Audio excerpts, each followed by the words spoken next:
Vladimir Putin's decision to launch the full-scale invasion of Ukraine was based on a series of disastrous miscalculations.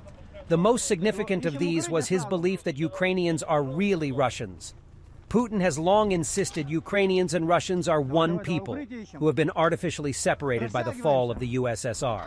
For Putin, this separation has come to symbolize the perceived historical injustice of the Soviet collapse, which he has previously described as the greatest geopolitical catastrophe of the 20th century. In February 2022, he set out to correct this alleged injustice once and for all. Putin's fundamental misreading of Ukraine is now plain to see.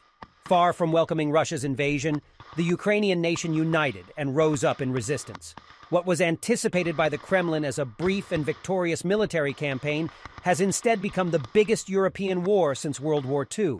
But if the scale of Putin's blunder is obvious, it is important to note that he is far from the only Russian harboring such delusions.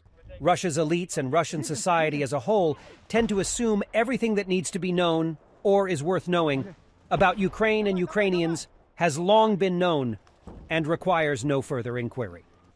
Today's Russian attitudes toward Ukraine reflect centuries of imperial Russian and Soviet nationality policy.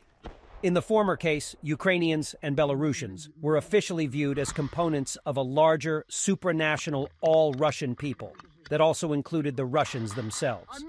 Meanwhile, for most of the Soviet period, the Ukrainian, Belarusian, and Russian republics were seen as the Slavic core and foundation for another supranational entity, the Soviet people.